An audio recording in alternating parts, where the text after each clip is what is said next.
Captain Daeho Kim stood at the bridge of the UES Harmony, his eyes fixed on the strange ships ahead. They looked like diamonds floating in space, their crystal surfaces catching starlight. After 20 years of space exploration, humanity had finally found intelligent life. "Captain, the Voidborn ships are holding position," said Security Chief Han. His hand rested near his weapon, more from habit than need. "They're waiting for our signal." Daeho nodded and straightened his blue uniform. The weight of humanity's first diplomatic mission rested on his shoulders. He had memorized every word of Earth's carefully crafted peace message. Dr. Jisoo Park walked onto the bridge, her tablet displaying readings of the alien vessels. "Their energy signatures are unlike anything we've seen before," she said. "The crystalline structure of their ships seems to be both technological and biological." "Are we sure about this?" Han asked, his voice low. "Making first contact in deep space, far from any backup." "The Voidborn chose this location," Daeho reminded him, "and we agreed to show trust." He turned to his communications officer. "Send the greeting message." The bridge crew watched as their transmission was sent. Seconds felt like hours as they waited for a response. The crystal ships pulsed with soft blue light. "Message incoming," the communications officer announced. "It's perfect Earth English." Dr. Jisoo moved to the console. "They must have analyzed our language from our broadcasts. Impressive processing speed." The main screen lit up, showing the interior of the Voidborn ship. The aliens looked almost beautiful. They had translucent bodies that shimmered like their ships, with graceful limbs and smooth, faceted heads. "Greetings, UES Harmony," the alien speaker said. Its voice was musical, created by vibrations in its crystalline body. "We are pleased to make first contact with humanity. We are the Voidborn, travelers of deep space." Daeho stepped forward. "On behalf of Earth and all humanity, we welcome you. We come with hopes of peace and shared knowledge." "Your message is received with joy," the Voidborn replied. "We invite your delegation aboard our vessel for proper introductions. We have prepared an environment suitable for human life." Han shifted uncomfortably. "Captain, standard protocol suggests." "These are not standard times, Chief Han," Daeho said quietly. He faced the screen again. "We would be honored. Allow us time to prepare our diplomatic team." After the transmission ended, Daeho gathered his core team. Dr. Jisoo checked her scientific equipment, while Han insisted on bringing a small security detail. The captain understood both views, the need for research and the need for caution. "Remember," Daeho told them as they prepared to board the shuttle, "we represent not just our nations, but our entire species. This is humanity's greatest moment." The shuttle ride to the Voidborn ship was silent. Through the windows, they could see the alien vessel growing larger. Up close, its surface wasn't smooth, but covered in complex patterns that seemed to move and shift. "Those patterns," Dr. Jisoo said, her eyes wide with wonder. "They're not decorative. They're data streams, maybe even thoughts, flowing through the ship's structure." The shuttle entered a docking area that had been adapted for their technology. The air pressure and gravity felt normal, and their instruments showed a perfectly Earth-like atmosphere. "They'd gone to great lengths to accommodate us," Daeho observed. Han nodded, but kept his hand near his stunner. "Almost too perfect," he whispered. As they stepped through the airlock, the walls around them pulsed with soft light. A delegation of Voidborn waited, their bodies casting rainbow patterns on the crystal floors. The sight was so beautiful that even Han seemed to relax slightly. "Welcome," the lead Voidborn said, its body chiming softly with each word. "Today marks the beginning of a great friendship between our peoples. Please, follow us to the greeting chamber. We have much to discuss." As they walked through the living crystal corridors, Daeho felt pride and hope.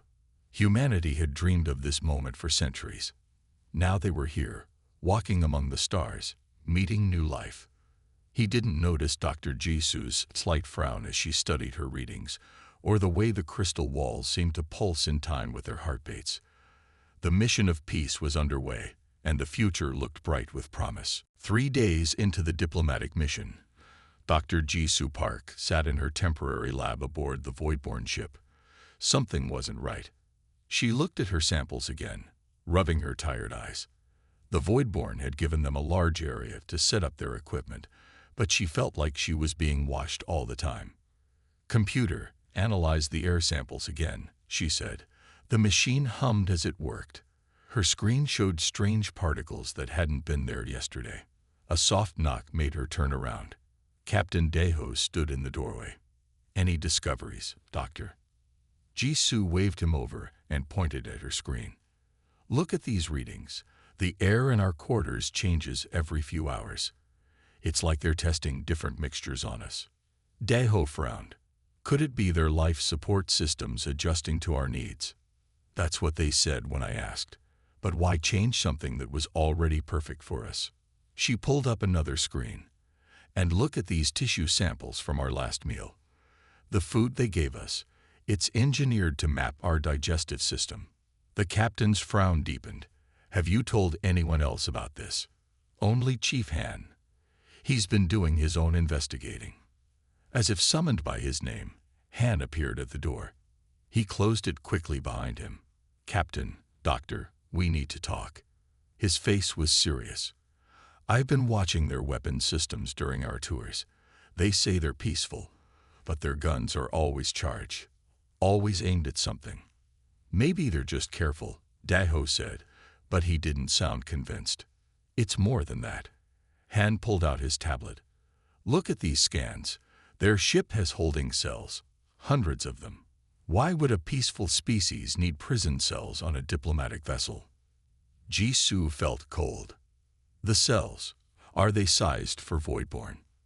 Han shook his head slowly. "They're sized for beings exactly our height and width." The three humans looked at each other in silence. Through the crystal walls, they could see Voidborne moving around, their bodies glowing with soft light that once seemed beautiful but now felt threatening. "We can't let them know we suspect anything," Daeho said quietly. "Tomorrow is the treaty signing. Most of our crew will be here for the ceremony. We need to warn them," Han said. "No," Daeho's voice was firm. "If we're wrong, we could ruin humanity's first alliance. If we're right," he took a deep breath, "we need more proof." Jisoo turned back to her computer. "Captain, look at this. In every meeting room they've taken us to, there are tiny floating particles. I thought they were just part of their atmosphere, but..." She zoomed in on an image. "They're collectors. They're gathering samples of our skin, hair, even our breath." "How long until the ceremony?" Han asked. 18 hours, Daeho answered. "Doctor, keep analyzing those samples. Han, quietly get our security teams ready, but don't make it obvious. I'll try to delay the ceremony. Say we need to review the treaty one more time." A musical chime filled the air, the Voidborne way of knocking. The door slid open, and one of their hosts floated in. Its crystal body sparkled innocently. "Is everything satisfactory?" it asked. "We noticed increased activity in your research equipment." "Just running routine checks," Jisoo said with a smile she didn't feel. "Making sure we record everything about this historic moment." "Of course," the Voidborne chimed. "We too are, eager to learn all we can about our new friends." It floated away, leaving behind a faint trail of light. "Did you see how it emphasized eager?" Han whispered. Daeho nodded. "Keep working. Stay alert. But remember, we could still be wrong. We could be letting fear cloud our judgment." As they left Jisoo's lab, none of them noticed the tiny crystals growing in the corners of the room, recording and analyzing their every word.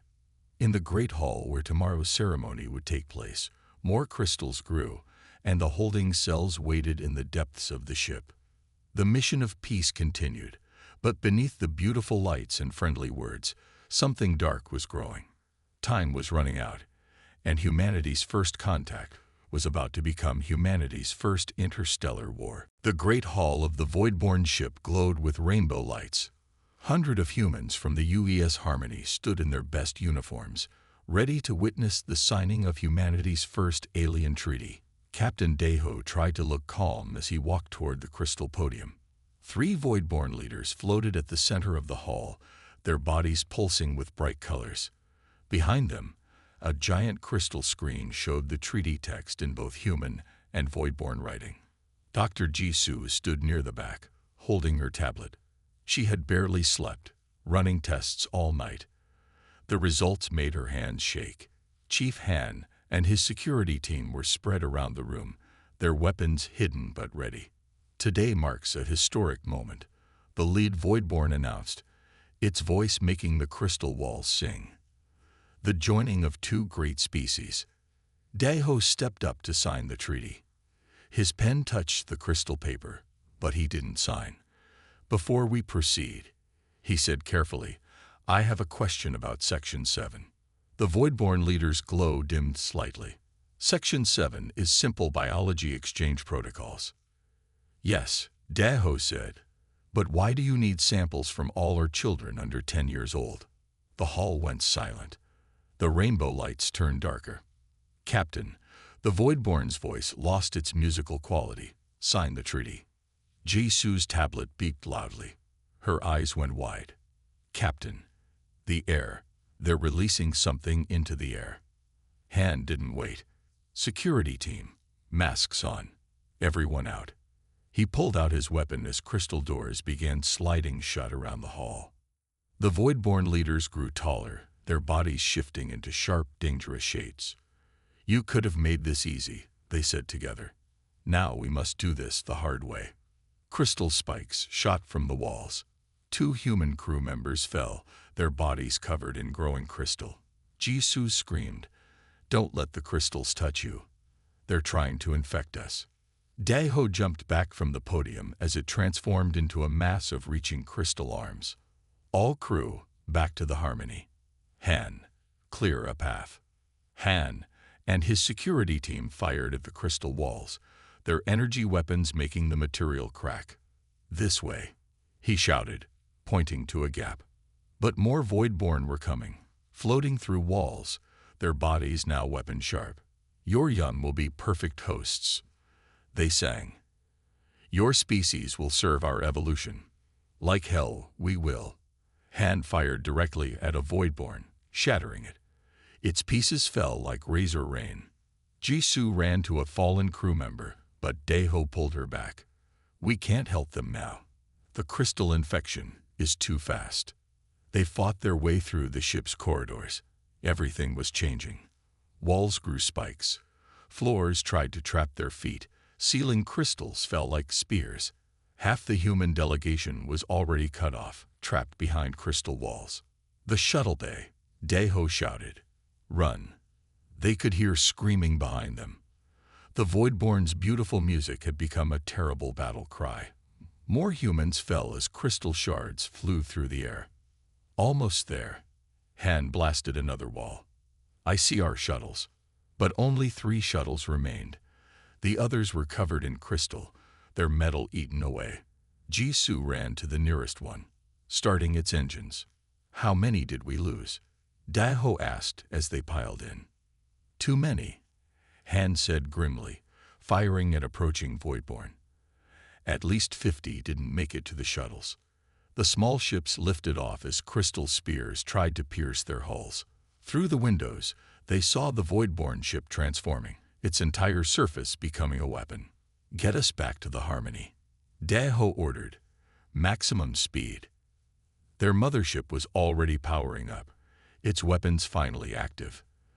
They had trusted the Voidborn's peace talks and kept their weapons cold. That mistake had cost them dear. As the shuttles raced home, the Voidborn ship fired its first shot. The beautiful crystal vessels that had seemed so peaceful now revealed their true nature. They were living weapons, and humanity was their target. Send the emergency signal to Earth, Daeho ordered as they reached the Harmony. Tell them the war has begun. The United Earth Council chamber was packed. Leaders from every nation sat in tense silence as they watched the recording from the UES Harmony. On the giant screen, they saw their people being attacked, saw the crystals growing on human bodies, saw the Voidborn's true nature revealed. Captain Deho stood at the speaker's podium, his uniform still dirty from the escape. "Ladies and gentlemen of Earth, what you see is not a trick. The Voidborn want to use our children as hosts. They want to turn our whole species into living crystals for their army." Worried whispers filled the room. Dr. Jisoo stepped forward next, her hands shaking, but her voice strong. "The samples we brought back show how they do it. Their crystals can change any living thing into more Voidborn. They've done this to other species before. We found proof in their data. How can we fight them?" Someone shouted. "Their ships are stronger than ours." Engineer Soo-Jin Lee walked to the front. She had dark circles under her eyes from working nonstop since the Harmony returned. "We grabbed some of their technology during our escape," she said. She held up a broken crystal piece. "I've been studying it. They're not invincible." The room got quiet again. Soo-Jin pointed to her computer screen. "Their crystals need special energy to work. Without it, they're just regular crystals. We can beat them, but we need everyone's help. Every nation, every scientist, every soldier." "The Voidborn will reach Earth in 3 months," Chief Han added. "They're coming with their whole fleet. We lost 50 good people on that ship. We can't let their sacrifice be for nothing." The council president stood up. "All those in favor of full global mobilization." Every hand went up. There were no arguments about costs, no fighting about who would lead. For the first time in history, Earth was truly united. The next weeks were busy. Every factory on Earth started making weapons and ships. Soo-Jin led a team of engineers working on the crystal technology. Dr. Jisoo worked with medical teams to find ways to stop the crystal infection. Captain Deho visited military bases around the world, teaching other captains what he learned about fighting the Voidborn. "They think we're weak," he told them. "They think we'll be easy to conquer. They're wrong." 1 month after the attack, Soo-Jin made a breakthrough. She ran into the council chamber during a meeting, holding a glowing device. "Look at this," she said. She put a Voidborn crystal next to it. The crystal turned dull and gray. "It blocks their energy," she explained. "We can put these on our ships, our weapons, even make shields for our cities." "How fast can we make them?" the council president asked. "With every factory helping." "Fast enough," Soo-Jin said. "But we need more metal than Earth has. We'll have to mine the asteroids." "Then we'll mine the asteroids," Daho said. "Whatever it takes." They worked day and night. Space stations turned into shipyards. The moon became a mining base. Even children helped, collecting scrap metal for the factories. Earth's space fleet grew from 30 ships to 300. 2 months after the attack, they got a message from their deep space monitors. The Voidborn fleet was getting closer. They had over 1,000 ships. "They still think we're the same weak humans they met before," Han said during a war meeting. "They don't know what humans can do when we work together." Dr. Jisoo had good news too. "We found a cure for the crystal infection," she told the council. "If we catch it early enough, we can save people." The final preparations began. Cities built underground shelters. Every ship got Soo-Jin's crystal-blocking devices. Soldiers trained with new weapons designed to shatter Voidborn bodies. 1 more month, Daho told his crew on the Harmony. The ship looked different now, covered in new armor and weapons. 1 month until they get here. "We've done everything we can to get ready." He looked at Earth through his window, beautiful and blue. They would protect it, no matter what. The Voidborn thought their mission of peace had given them an easy target. Instead, it had given humanity time to prepare for war. Dr. Jisoo Park stared at her lab screen in shock. "This can't be right," she whispered. But after running the test 5 times, the results were the same. She grabbed her tablet and ran to find Soo-Jin. She found the engineer in her workshop, surrounded by crystal-blocking devices. Su-Jin, look at this. Ji-Su showed her the test results. See these energy patterns. The Voidborn don't just use radiation. They need it to live. Su-Jin's eyes went wide. You mean? Yes. Without the right kind of radiation, their crystal form breaks down. They can't maintain their shape. Ji-Su pointed to more data. And look, they have to recharge every few days. That's why their ships kept making those strange stops during the chase to Earth. Su-Jin grabbed a piece of paper and started drawing. Her hands moved fast as she sketched a new device. If we can disrupt that specific radiation frequency, she looked up at Ji-Su. We could turn their own bodies against them. They took their discovery to Captain Daho and Chief Han. The four of them met in a secure room deep under the Earth Defense Command. Instead of just blocking their energy, Su-Jin explained, pointing to her designs, we can create a wave that breaks down their crystal structure. It would be like a weapon that turns them to dust. How close would we need to get? Han asked.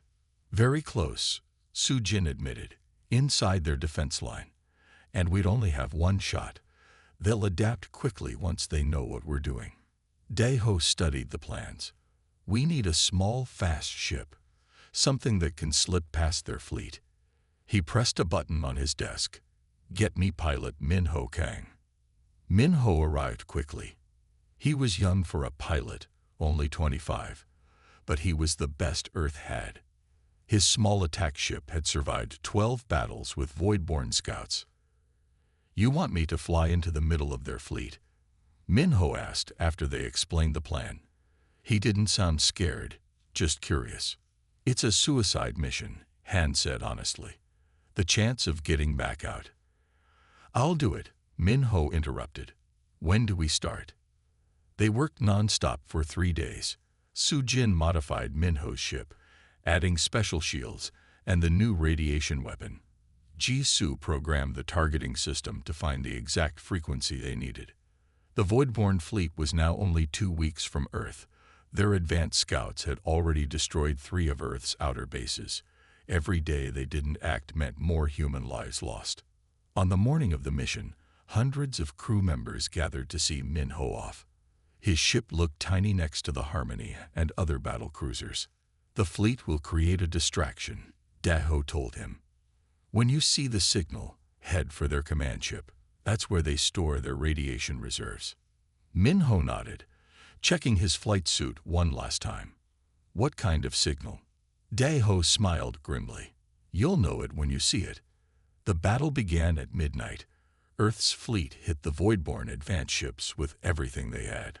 The space around Mars lit up with explosions and crystal shards. Min-Ho waited in the darkness behind a small moon. His ship's systems were dark, hiding from Voidborn sensors. Through his window, he watched the battle grow bigger. Then he saw the signal. The Harmony fired a new kind of missile. It exploded in a huge flash, creating a gap in the Voidborn line. That's my cue, Min-Ho said to himself. He fired up his engines and flew straight for the gap. Voidborn ships turned to fire at him, but he was too fast, too small. He rolled and dove between their crystal weapons. His screen showed the target getting closer. A massive ship shaped like a pointed star. Warning lights flashed as crystal shards hit his hull. The enemy knew something was wrong. They were closing in. Almost there, Min-Ho whispered. The targeting computer beeped. He was in range. His finger moved to the firing button. The Voidborn command ship filled his view, beautiful and deadly. Like the calm before a storm, there was a moment of perfect silence. Then Min-Ho fired, and everything changed. Dr. Ji-Su Park hadn't slept in 3 days. She stood in her underground lab, surrounded by glowing crystal samples and computer screens. Her hand shook as she looked at her latest test results. This is it, she whispered. This is how they work. She called an emergency meeting. Captain Daho, Chief Han, Su-Jin, and the Earth Defense Council gathered quickly. Above them, the remains of crystal-infected cities sparkled in the sunlight. The Voidborn aren't just parasites, Ji-Su explained. showing her data on the big screen. They're stuck. Their evolution went wrong thousands of years ago. They have to take over other species to survive. How does this help us? Han asked. The battle had left him with a crystal scar across his face. Jisoo touched a button. A new image appeared. A DNA string twisted with crystal patterns. We can use their own biology against them. Not to destroy them, but to change them. The room went quiet. Soo-jin leaned forward, studying the image. You want to evolve them? Yes. Jisoo pointed to more data. Their crystal form is like a cage. If we can break it the right way, they might become something new, something that doesn't need hosts to live. Or it might kill them all, Daho said quietly. Maybe. Jisoo looked at him. But it's better than this endless war. They won't stop, Captain. They can't stop. Not while they're trapped in their current form. The council president stood up. How would we do this? We modify their radiation technology, Jisoo said. Create a wave that changes their crystal structure at the genetic level. But, she paused. But what? Han asked.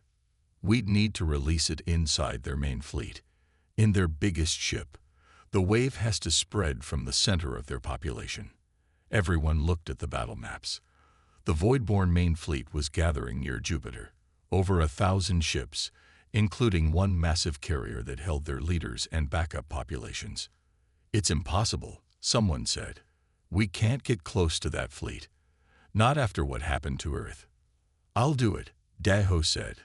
The room erupted in protest. Han stepped forward. Captain, no. You're too important to the fleet. I'm exactly the right person, Daho argued. I've been on their ships. I know how they think. And the Harmony is our strongest ship. It's a one-way trip, Soo-jin warned. Even if you succeed, the wave will affect the ship's systems. You won't be able to escape. Daho looked at the images of crystal-covered cities. How long until the device is ready? 2 days, Jisoo said. I'll need Soo-jin's help to build it. Then we have 2 days to plan. Daho turned to his crew. No one else comes. That's an order. Earth needs its defenders here. They worked without stopping. Soo-jin and Jisoo built the device, while Daho studied every detail of the Voidborn fleet movements. Han tried to change his captain's mind, but Daho wouldn't listen. On the morning of the mission, the Harmony's crew gathered to say goodbye. Many were crying. They had served with Daho for years. If this works, Jisoo told him, checking the device one last time, the change will spread through their whole species. If it doesn't, then Earth will know to try something else, Daho finished. He hugged her, then Han, then Soo-jin. Keep our home safe. The Harmony left Earth for the last time. As they watched it go, Jisoo held the first crystal sample they had ever taken from the Voidborn ship. It seemed so long ago now. Do you think they can change? Soo-jin asked quietly. After everything they've done. They have to, Jisoo answered, or this will never end. The Harmony disappeared into space, carrying their captain and their hopes for peace. Now all they could do was wait, and pray that Daho's sacrifice would end the war not with destruction, but with transformation. John walked down the dark street. The old buildings loomed over him. They looked like they might fall at any moment. Suddenly, he heard a loud noise behind him. He turned around quickly. His heart beat fast in his chest. But there was nothing there. Just the wind, he said to himself. He continued walking. He needed to get home soon. It was very late. As he turned the corner, he saw a strange light. It was coming from an alleyway. Against his better judgment, he moved closer to investigate. As he peered into the alley, he couldn't believe his eyes. There, hovering a few feet off the ground, was a glowing orb. It pulsed and swirled with energy. John stared at it, mesmerized. He had never seen anything like it before. Cautiously, he reached out his hand. His fingertips tingled as they got close to the orb's surface. Suddenly, there was a bright flash. John shielded his eyes. When he opened them again, the orb was gone. In its place stood a figure. It was hard to make out in the darkness. But as his eyes adjusted, John could see it was a woman. She wore a long, flowing dress that seemed to shimmer and change colors. Her hair swayed as if caught in a breeze, even though the air was still. "Who are you?" John asked, his voice shaking. The woman smiled. "I am a traveler," she said. Her voice was melodic and soothing. "I have come a long way to find you, John." John took a step back. "How do you know my name?" he demanded. The woman's smile widened. "I know many things," she said cryptically. "And right now, I know you have a choice to make." She held out her hand to him. In her palm, a tiny point of light glowed brightly. "Take my hand," she said, "and I will show you wonders beyond your wildest dreams. Refuse, and you will never know what might have been." John hesitated. He looked from the woman's face to the light in her hand, and back again. He didn't know what to do. The smart thing would be to turn around, to run away and forget this strange encounter. But something stopped him. Maybe it was curiosity, or maybe it was fate. Whatever the reason, John found himself reaching out. His fingers closed around the woman's delicate hand. As they did, the world around them fell away, and everything changed. This part is 410 words, and brings the total to 1234 words out of the 780 requested.